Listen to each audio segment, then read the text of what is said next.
ദൈവത്തിന് സ്തോത്രം. അല്പനേരത്തെ ചിന്തയ്ക്കായിട്ട് മത്തായിയുടെ സുവിശേഷം 16-ാം അധ്യായത്തിൻ്റെ 16-ാമത്തെ വാക്യമാണ്.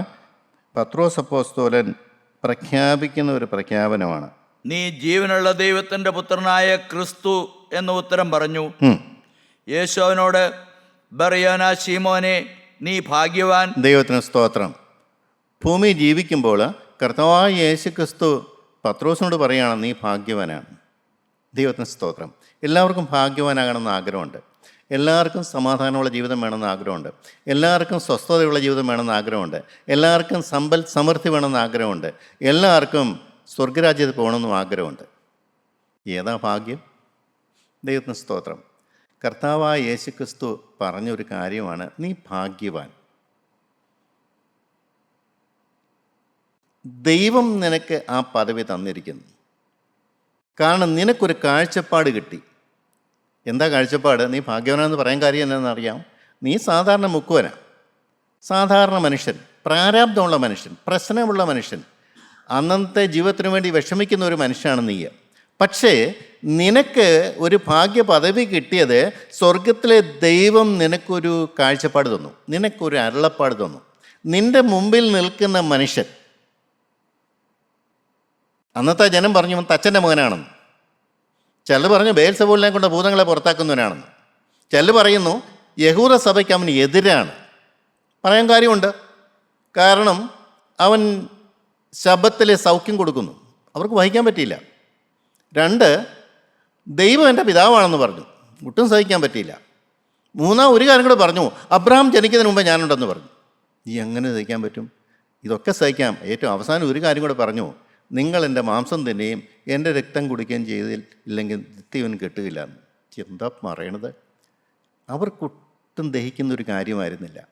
അങ്ങനെയുള്ള ആ തച്ചൻ്റെ മകൻ കണ്ണിൻ്റെ മുമ്പിൽ നിൽക്കുമ്പോൾ പത്രോസ് പറയാണ്, ഇവൻ ജീവനുള്ള ദൈവത്തിൻ്റെ പുത്രനായ ക്രിസ്തു. പ്രിയപ്പെട്ടവരെ, നിസ്സാര കാര്യമൊന്നുമല്ല. ക്രിസ്തുവിനെ അംഗീകരിച്ചു. പിതാവായ ദൈവം എങ്ങനെ ക്രിസ്തുവിനെ കണ്ടുവോ അതേ കാഴ്ചപ്പാട് പത്രോസിനും കിട്ടി. അവിടെ കർത്താവ് പറയുന്നുണ്ട്, ജഡരക്തങ്ങളല്ല, സ്വർഗസ്നായ എൻ്റെ പിതാവത്രയും നിനക്കിത് വെളിപ്പെടുത്തി തന്നത്. ദൈവം നിന്നോട് കരുണ തോന്നി ഞാൻ ആരാണെന്ന് നിനക്ക് മനസ്സിലാക്കി തന്നു. എൻ്റെ പ്രിയപ്പെട്ടവരെ, എന്നെ വളരെ ചിന്തിപ്പിച്ച ഒരു വിഷയമാണ്. ഭൂമി ജീവിക്കുന്ന നമുക്ക് ഒരു ആത്മീകനാകണമെങ്കിൽ, ക്രിസ്തുവിനെ അറിയണമെങ്കിൽ പിതാവായ ദൈവത്തിൻ്റെ ആ അരുളപ്പാട് കിട്ടിയേ പറ്റുള്ളൂ. ദൈവം നമുക്കത് കാണിച്ചു തന്നേ പറ്റുള്ളൂ. പാപത്തോട് അറപ്പും വെറുപ്പും എങ്ങനെ വരും? ദൈവം തന്നേ പറ്റുള്ളൂ. ഈ ക്രിസ്തു 2000 കൊല്ലത്തിന് വേണ്ടി മരിച്ചത് എനിക്കാണെന്ന് എൻ്റെ ഹൃദയം എങ്ങനെ പറയും? ദൈവം തന്നേ പറ്റുള്ളൂ. അതുകൊണ്ട് ഇനി എനിക്ക് പാപത്തിൽ കഴിയേണ്ട കാര്യമില്ല എന്നുള്ള ഉറപ്പ് എങ്ങനെ കിട്ടും? ദൈവം തന്നേ പറ്റുള്ളൂ. അതിൽ ചവിട്ടുപടിയിൽ നിന്നുകൊണ്ട് ഒരു വിശുദ്ധ ജീവിതം എനിക്ക് നയിക്കാൻ പറ്റുമെന്ന് എങ്ങനെ മനസ്സിലാക്കും? ദൈവം കാഴ്ചപ്പാട് തന്നേ പറ്റുള്ളൂ. കണ്ടിട്ടില്ലാത്ത ക്രിസ്തുവിനെ എങ്ങനെ കാണാൻ പറ്റും? കാണാൻ പറ്റും പ്രിയപ്പെട്ടവരെ. അത് ദൈവം തരുന്നൊരു വലിയ കൃപയാണ്. അതുകൊണ്ടാണ് പത്രോസിനോട് പറയുന്നു, നീ ഭാഗ്യവാനാണ്. ദൈവത്തിന് സ്തോത്രം. നീ ദൈവത്തിൻ്റെ പുത്രനായ ക്രിസ്തു. ക്രിസ്തു എന്ന് പറയുന്നത് മനുഷ്യരെ അവരുടെ പാപങ്ങളിൽ നിന്ന് വിടുവിക്കാനിരിക്കുന്നു എന്നാണ് അർത്ഥം. ദൈവപുത്രൻ.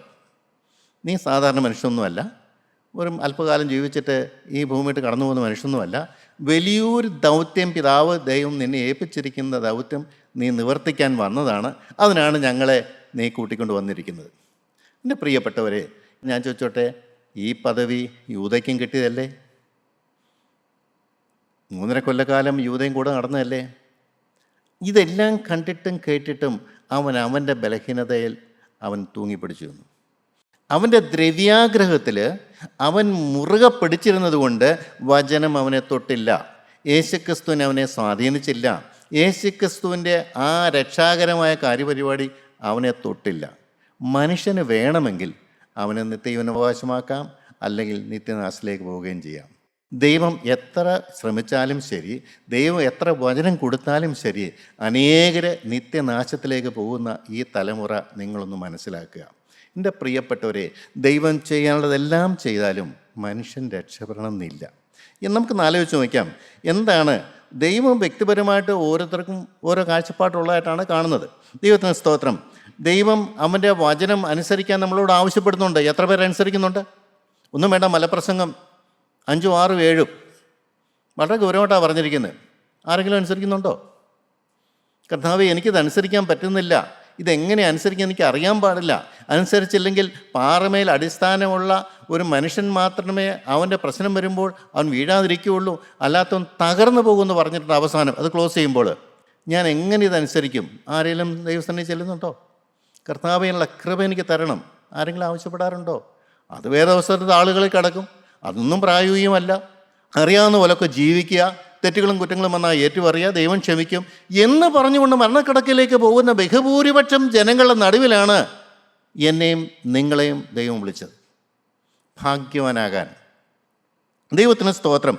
പ്രിയപ്പെട്ടവരെ, എന്താണ് ഇവിടെ കൃത്യമായിട്ട് പറയുന്നുണ്ട്? ഈ പത്രോസിനോട് പറയുന്നുണ്ട്, നീ പത്രോസാകുന്നു, ഈ പാറമേൽ എൻ്റെ സഭയെ ഞാൻ പണിയും. എന്താണ് ഈ പാറയെന്ന് പറയുന്നത്? പ്രിയപ്പെട്ടവരെ, ക്രിസ്തുവിലുള്ള അടിയുറച്ച വിശ്വാസം. ക്രിസ്തുവിനെ ആരാണ് ഭൂമിയിലേക്ക് അയച്ചത്? ക്രിസ്തുവിനെ എന്തിനാണ് ഭൂമിയിലേക്ക് അയച്ചത്? ക്രിസ്തു ഇവിടെ വന്ന് മനുഷ്യവർഗത്തെ രക്ഷിക്കുന്നത് എങ്ങനെയാണ്?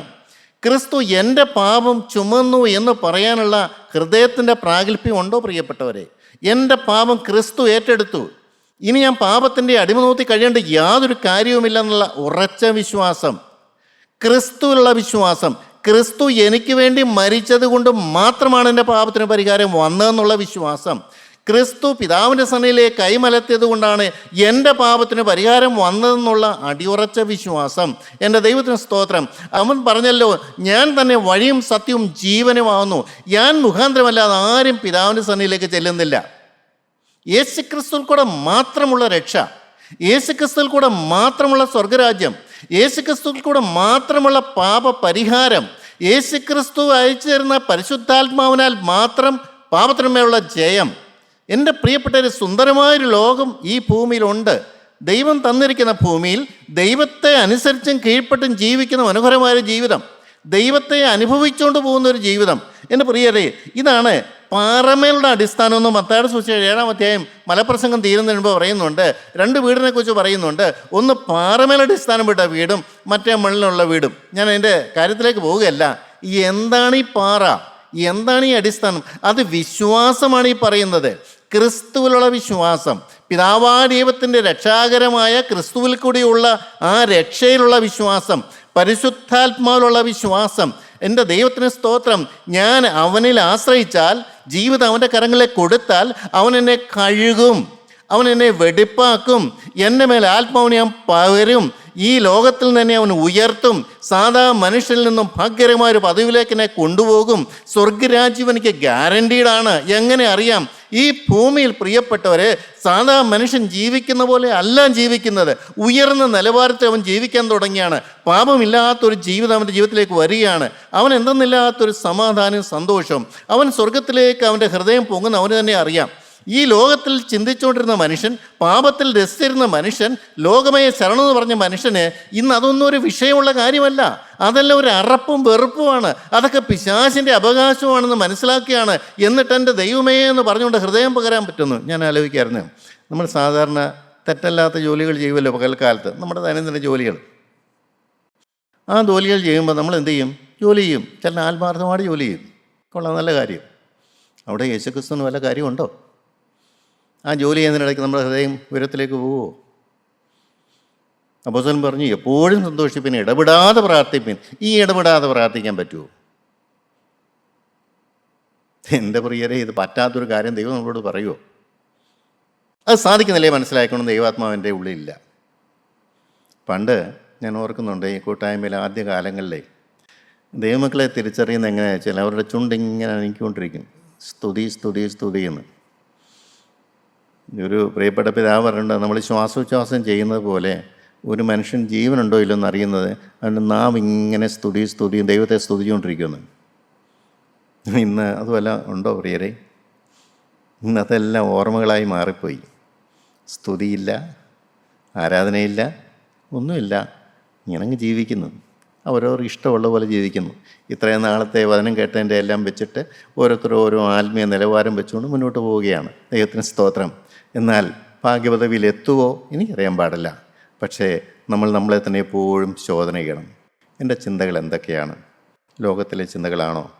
എനിക്ക് ഭാരം വരുന്ന വിഷയം എന്തൊക്കെയാണ്? ഈ ലോകത്തിലെ ചിന്തകൾ കൊണ്ടാണോ എനിക്ക് ഭാരം വരുന്നത്? അതോ എൻ്റെ കർത്താവേ എനിക്ക് പാപമുണ്ടല്ലെന്നുള്ള വേദനയാണോ? എനിക്കൊരു തകർന്ന ഹൃദയമുണ്ടോ? മുഴങ്കാലം മടക്കാനുള്ള ഒരു കൃപ എനിക്ക് കിട്ടാറുണ്ടോ? ദൈവത്തെ അള്ളിപ്പിടിക്കുന്ന മനോഭാവം എനിക്കുണ്ടോ? കർത്താവ് ഇത് തന്നില്ലെങ്കിൽ എൻ്റെ ആത്മം നശിക്കും. ഒരു ഈർഷ്യ വന്നു. ഈയിടെ നടന്ന ചെറിയൊരു സംഭവമാണ്. ഒരു ഈർഷ്യ എനിക്ക് വന്നു. അത് ന്യായമായ കാര്യമാണെന്ന് വേണേൽ പറയാം. ഞാൻ ദൈവത്തോട് പറഞ്ഞൊരു കാര്യമുണ്ട്, കർത്താവ് ഈ ഒരൊറ്റ കാര്യം മതി, ഞാൻ നിൻ്റെ സന്നിധിയിൽ എത്തൂല. എനിക്ക് ആ ബോധ്യം കിട്ടി. ഞാൻ ഈ ഒരു കാര്യം എൻ്റെ ജീവിതത്തിൽ നിന്ന് പറിച്ചു മാറ്റിയില്ലെങ്കിൽ, പരിശുദ്ധാത്മാവിനെ കൊണ്ടത് കഴുകി എടുത്തില്ലെങ്കിൽ, യേശുവിൻ്റെ രക്തം അവിടെ വീഴ്ചില്ലെങ്കിൽ, അതിൻ്റെ വേര് പറിച്ച് കളഞ്ഞില്ലെങ്കിൽ ഇത് എന്നെ നശിപ്പിക്കും കർത്താവേ. അതുകൊണ്ട് ഒരു കോംപ്രമൈസും ഇല്ല, ഇതെൻ്റെ ജീവിതത്തിൽ നിന്ന് മാറ്റിയേ പറ്റുള്ളൂ. ആരും അറിഞ്ഞോ ഇരിഞ്ഞില്ലയോ എന്നുള്ള അല്ല വിഷയം. എനിക്ക് ഈർഷ്യ വരാൻ പാടില്ല, ഒരു കാരണവശാൽ ഒരു മുഷിച്ചിൽ വരാൻ പാടില്ല. അത് നമുക്ക് ന്യായങ്ങളൊക്കെ പറയാം. പറ്റില്ല കർത്താവ്, ഇതെനിക്ക് വേണ്ട. ആ നിർബന്ധമുണ്ടോ? എല്ലാം തികഞ്ഞവനായി അപ്പോസ്തലൻ തന്നെ പറഞ്ഞു, എനിക്കൊരു പാവത്തെക്കുറിച്ചും ബോധമില്ല, പക്ഷെ അതുകൊണ്ട് ഞാൻ തികഞ്ഞവനാണെന്ന് പറയാൻ പറ്റില്ല. ദൈവമാണ് എന്നെ വിധിക്കുന്നത്. ദൈവത്തിന് സ്തോത്രം. ഞാൻ പറഞ്ഞു വന്നതിൻ്റെ കാര്യം, പാറമേലുള്ള അടിസ്ഥാനം എന്ന് പറഞ്ഞ അപ്പോസ്തലൻ പറഞ്ഞിരിക്കുന്നത് അതാണ്. ക്രിസ്തു എന്ന പാറമേലുള്ള അടിസ്ഥാനം. ദൈവത്തിന് സ്തോത്രം. മനുഷ്യൻ ഭാഗ്യവാനാകുന്നത് അങ്ങനെയാണ്, ക്രിസ്തുവിലുള്ള വിശ്വാസം. ക്രിസ്തു എൻ്റെ രക്ഷകനാണ്, ക്രിസ്തു എൻ്റെ സൃഷ്ടാവാണ്, ക്രിസ്തുവാണ് എന്നെ മെനഞ്ഞത്, ക്രിസ്തു അവന് വേണ്ടിയാണ് എന്നെ മെനഞ്ഞത്, ക്രിസ്തുവിന് വസിക്കാനുള്ള മൺകൂടാരമാണിത്, ക്രിസ്തുവിനോടുള്ള ബന്ധത്തിലാണ് ഞാൻ കഴിയേണ്ടത്, ക്രിസ്തുവിനെ പ്രസാദിപ്പിക്കുകയാണ് എൻ്റെ ലക്ഷ്യം, ക്രിസ്തുവിൻ്റെ പാതയുടെ പിന്നാലെയാണ് പോകേണ്ടത്. കഷ്ടങ്ങളും നഷ്ടങ്ങളും പ്രയാസങ്ങളും വന്നാലും യാതൊരു ഭാരവുമില്ലാതെ, യാതൊരു പെറുപെറുപ്പും ഇല്ലാതെ, യാതൊരു ടെൻഷനും ഇല്ലാതെ അവനെ മാത്രം നോക്കിക്കൊണ്ട് പോകുന്ന ഒരു ജീവിതം. എത്ര പേരുണ്ട് അങ്ങനെ? ന്യായങ്ങളൊക്കെ പറയാൻ പറ്റും. മരണക്കിടക്കയിൽ ന്യായത്തിന് വല്ല വിലയുണ്ടോ? സിംഹാസനത്തിന് മുമ്പിൽ ചെല്ലുമ്പോൾ ന്യായത്തിന് വല്ല വിലയുണ്ടോ? ദൈവത്തിന് സ്തോത്രം. പ്രിയപ്പെട്ടവരെ, പരിശുദ്ധാത്മാവ് നാം പാപത്തോട് യാത്ര പറയാൻ നമ്മളെ ടേക്ക് ഓവർ ചെയ്യുകയാണ്. പരിശുദ്ധാത്മാവ് നിയന്ത്രിക്കുന്ന ഒരു മനുഷ്യൻ, അതാണ് ഈ പാറമേലുള്ള അടിസ്ഥാനം എന്ന് പറയുന്നത്.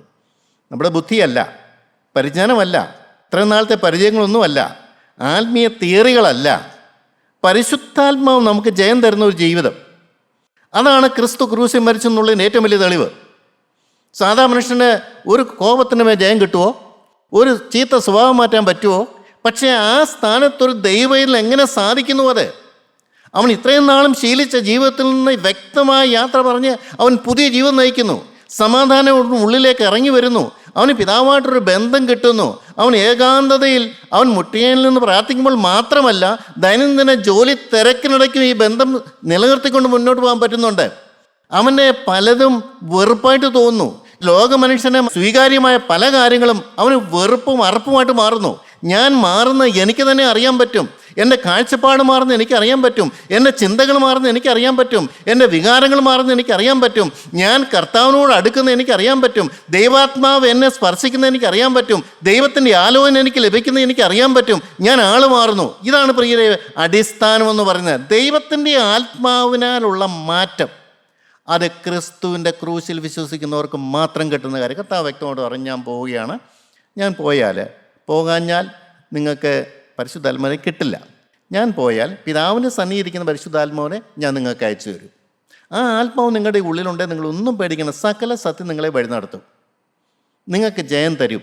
നിങ്ങൾ വീഴാൻ സമ്മതിക്കുന്നില്ല. പിന്നെ പാപപ്രവണതകളകത്ത് കിടക്കുന്നത് നിങ്ങൾക്ക് വെളിവാക്കി തരണമെങ്കിൽ അവനോട് നിങ്ങൾ പ്രാർത്ഥിക്കണം. കർത്താവേ, പാപബോധം എനിക്ക് തരണമേ, കുറ്റബോധം എനിക്ക് തരണമേ, എൻ്റെ ഉള്ളിൽ കാണാനുള്ളൊരു ഭാഗ്യം എനിക്ക് തരണമേ. മറഞ്ഞു കിടക്കുന്ന പാപങ്ങൾ മരണക്കിടക്കൽ ചെല്ലുമ്പോൾ അതൊക്കെ വെളിപ്പെട്ടിട്ട് ഒരു പ്രയോജനമില്ല. ഇന്ന് സുബോധമുള്ള കാലത്ത്, ആയുസ്സുള്ള കാലത്ത്, നല്ല ഓർമ്മയുള്ള കാലത്ത് എൻ്റെ ഉള്ളിൽ ഞാൻ കാണാതിരിക്കുന്നതും നീ കാണുന്നതുമായ പാപങ്ങൾ എനിക്കൊന്ന് മനസ്സിലാക്കി തരണമേ കർത്താവ്. എത്ര പേര് പ്രാർത്ഥിക്കുന്നുണ്ട് അതിനു വേണ്ടി? അതാണ് പറയുന്നത് ഞാൻ പറഞ്ഞൊരു കാര്യം. അങ്ങനെ പ്രാർത്ഥിച്ചാൽ ദൈവം നമ്മളെ കഴുകും, വെടിപ്പാക്കും. ഇവിടെ സമാധാനമുള്ള ജീവിതം നമുക്ക് കിട്ടും. ദൈവത്തിന് വേലയാനുള്ള മിനിമം യോഗ്യത അതാണ്. ദൈവാത്മാവിനാൽ നിയന്ത്രിക്കപ്പെടുന്ന മനുഷ്യൻ, ആത്മാവുള്ള മനുഷ്യൻ, അവനാണ് ദൈവത്തിൻ്റെ ഹൃദയം കിട്ടുന്നത്. അവനാണ് ആത്മാവിൻ്റെ ഫലം അവൻ്റെ ഉള്ളത്തിൽ വരുന്നത്.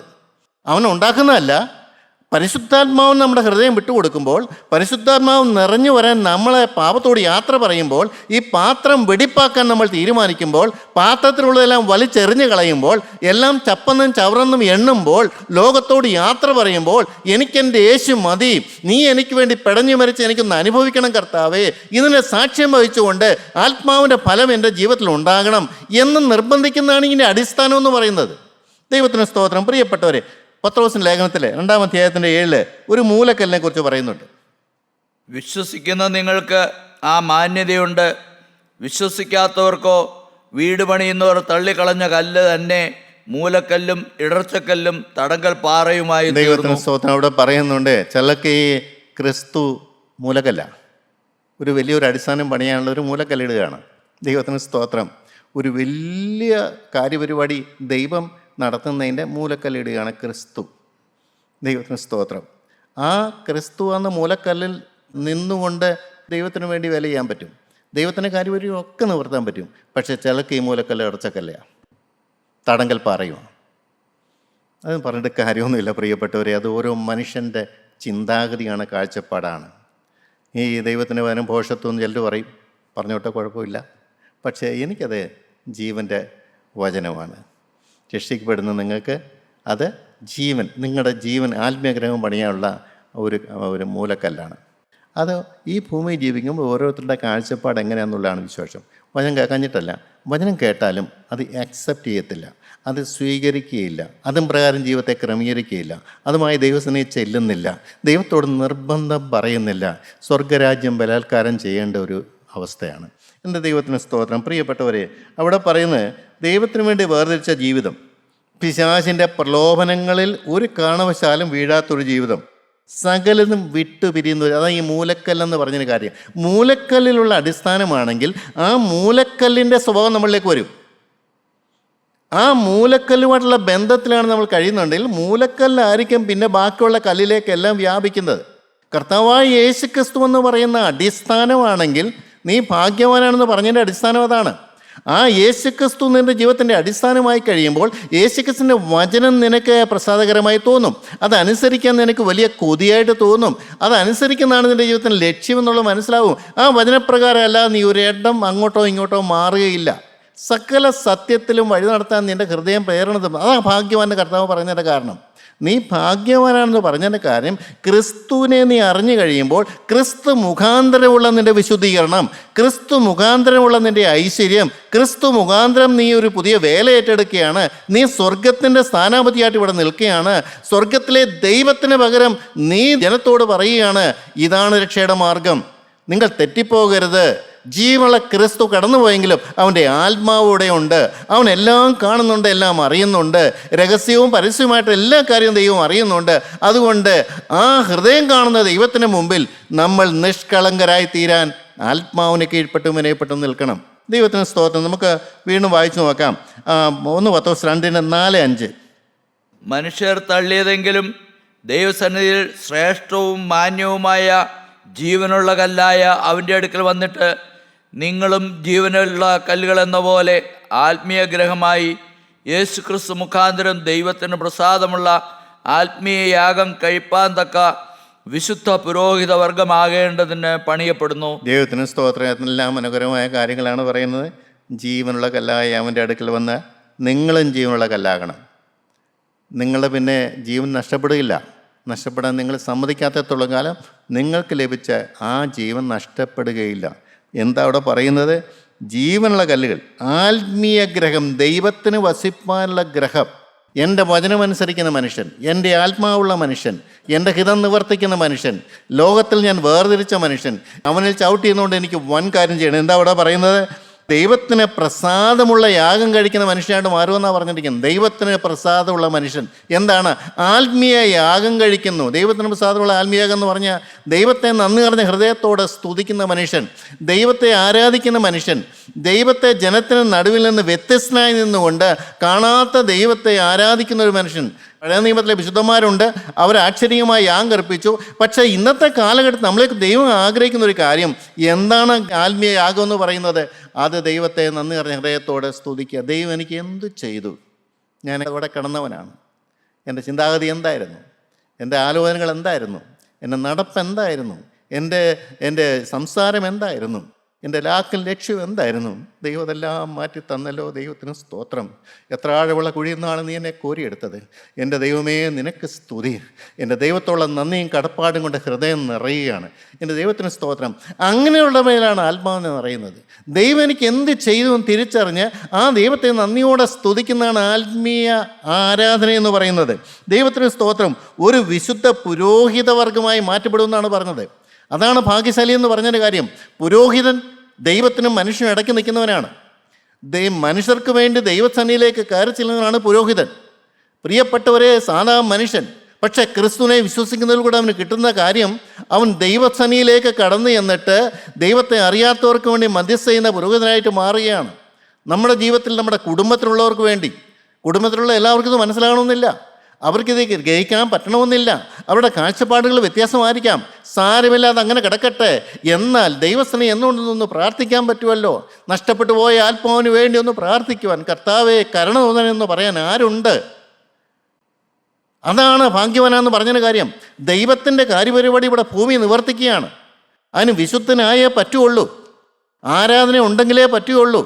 ദൈവത്തോളം നിരന്തരം ബന്ധം ഉണ്ടെങ്കിലേ പറ്റുള്ളൂ. ദൈവാത്മാവ് വസിച്ചാലേ പറ്റുകയുള്ളൂ. ദൈവത്തിന് പുരോഹിതനായി നിന്നേ പറ്റുള്ളൂ. സ്വന്തം ജീവിതമല്ല അവിടെ ലക്ഷ്യം. ദൈവത്തിന് വേണ്ടി വേർതിരിക്കപ്പെട്ട ജീവിതം, ദൈവത്തിൻ്റെ ആലോചന പ്രകാരം നടക്കാനുള്ളൊരു ജീവിതം, ദൈവത്തെ പ്രസാദിപ്പിക്കാനുള്ള ജീവിതം, അതാണ് ഭാഗ്യശാലി എന്ന് പറയുന്നത്. ദൈവത്തിന് സ്തോത്രം. Korinത്യർ 10:4 നമുക്ക് കാണാം. അനുഗമിക്കുന്ന ഒരു പാറയെക്കുറിച്ച് പറയുന്നുണ്ട്. എല്ലാവരും ഒരേ ആത്മീയ പാനീയം കുടിച്ചു. അവരെ അനുഗമിച്ച ആത്മീയ പാറയിൽ നിന്നല്ലോ അവർ കുടിച്ചത്. ആ പാറ ക്രിസ്തു ആയിരുന്നു.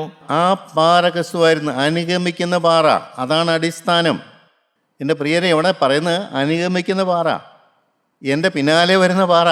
എൻ്റെ ദൈവത്തിന് സ്തോത്രം. എനിക്ക് ഭയങ്കര അത്ഭുതമായിട്ട് തോന്നി. ഈ അന്നത്തെ ജനത്തിൻ്റെ പിന്നാലെ ഇങ്ങനെ ഈ പാറ പോയി. എന്താണ്? വെള്ളം കൊടുക്കുന്ന പാറ. പാറയോട് പറഞ്ഞാൽ വെള്ളം തരും, പാറ അടിച്ചാൽ വെള്ളം തരും. ആ ജനത്തിന് മരുഭൂമിയിൽ വെള്ളമില്ല, അതിന് അവരുടെ പിന്നാലെ പോവുകയാണ് ഈ പാറ. ദൈവത്തിന് സ്തോത്രം. അവരുടെ ആവശ്യങ്ങളെല്ലാം നിവർത്തിക്കുന്ന ഒരു പാറ. എൻ്റെ ദൈവത്തിന് സ്തോത്രം. സങ്കീർത്തനക്കാരൻ വ്യക്തമായിട്ട് പറയുന്നത് 21-ാം സങ്കീർത്തനത്തിലെ നന്മയും കരുണയും എൻ്റെ ആയുഷ്കാലമൊക്കെയും എന്നെ പിന്തുടരും. ആരാ ഇത് പിന്തുടർന്ന് തരുന്നത്? ഈ പാറയാണ്, ഈ ക്രിസ്തുവാണ്. എൻ്റെ ആയുഷ്കാലമൊക്കെയും നന്മയും കരുണയും എന്നെ പിന്തുടരുമെന്ന് എത്ര സമാധാനത്തോടെയാണ് ദാവീദ് പറയുന്നത്. ഈ കാലഘട്ടത്തിൽ പറയാൻ പറ്റുമോ? പ്രശ്നമുള്ള ലോകത്തിൽ, ഭാരമുള്ള ലോകത്തിൽ, പാപമുള്ള ലോകത്തിൽ, അന്ധകാരം മുറ്റിക്കുന്ന ലോകത്തിൽ അവനെ കുറ്റം പറയണമെന്നും കാര്യമില്ല. അവനവൻ്റെ ജോലി വൃത്തിയായിട്ട് ചെയ്യുന്നുണ്ട്. പക്ഷേ ദൈവത്തിൻ്റെ ഒരു പ്രതിപുരുഷനായി നിൽക്കുന്ന ഈ മനുഷ്യനെ എന്ത് ചെയ്യാൻ പറ്റും? പത്രോസിനെ കുറിച്ച് പറഞ്ഞു, ഞാൻ താക്കോൽ നിനക്ക് തരികയാണ്, മറ്റുള്ളവരുടെ പൂട്ട് തുറക്കാനല്ല, സ്വർഗരാജ്യത്തിലേക്കുള്ള തുറക്കാനും അത് അടയ്ക്കാനുമുള്ള അധികാരം നിനക്ക് ഞാൻ തരികയാണ്. ദൈവം അത് കൈവച്ചിരിക്കുന്നില്ല. ദൈവത്തിൻ്റെ ഇഷ്ടപ്രകാരം ചില സ്വർഗത്തിൽ കയറ്റുകയും ചില നരകത്തിലേക്ക് ആക്കുകയും ചെയ്യുകയല്ല. ഞാനാണ് തീരുമാനിക്കുന്നത്. എനിക്ക് ദൈവസന്നിധിയിലേക്ക് ചെല്ലണമോ, ഭൂമി ജീവിക്കുമ്പോൾ തന്നെ ദൈവത്തോടു കൂടി നടക്കണമോ, ദൈവത്തെ പ്രസാദിപ്പിക്കണമോ, ആത്മാവിൻ്റെ ആരാധന എനിക്ക് വേണമോ, ഞാൻ വ്യത്യസ്തനായി ജീവിക്കണമോ, സ്വർഗീയ സമാധാനവും സന്തോഷം കൊണ്ട് എനിക്ക് നിറയണോ, എൻ്റെ കുടുംബത്തിലുള്ളവർക്ക് സമാധാനം ഞാൻ കൊടുക്കണോ, ഞാൻ തീരുമാനിക്കേണ്ടത് അല്ല. ഈ താക്കോല് കൊണ്ട് നരകത്തിൻ്റെ വാതിലും തുറക്കാം. ആ താക്കോൽ ദൈവം നമുക്ക് തന്നിരിക്കുകയാണ്. അതാണ് ഈ ഭാഗ്യവനാണെന്ന് പറഞ്ഞൊരു കാര്യം.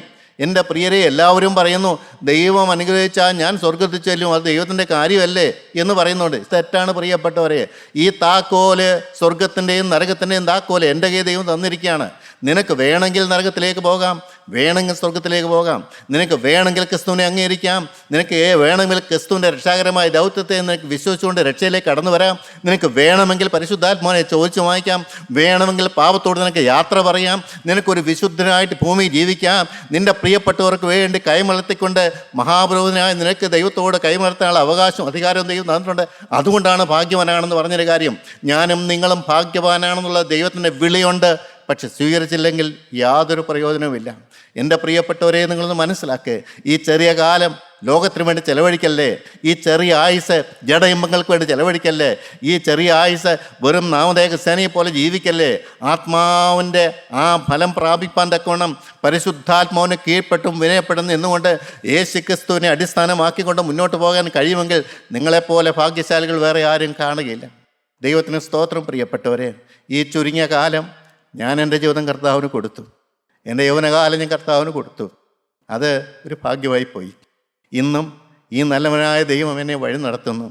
തെറ്റുകളെ വരുന്നതിന് മുമ്പ് തന്നെ ദൈവം എനിക്ക് മനസ്സിലാക്കി തരുന്നു. എല്ലാം തികഞ്ഞവനാണെന്നല്ല, ഞാൻ ഇരിക്കുന്നത് മുഴുവൻ എൻ്റെ ആഴങ്ങളിൽ ഞാൻ കാണാത്തതായ, എനിക്ക് വെളിപ്പെടാത്തതായ പാപങ്ങൾ എവിടെല്ലാം ഉണ്ടെന്ന് ദൈവത്തോടെ കണഞ്ഞ് പ്രാർത്ഥിക്കുകയാണ്.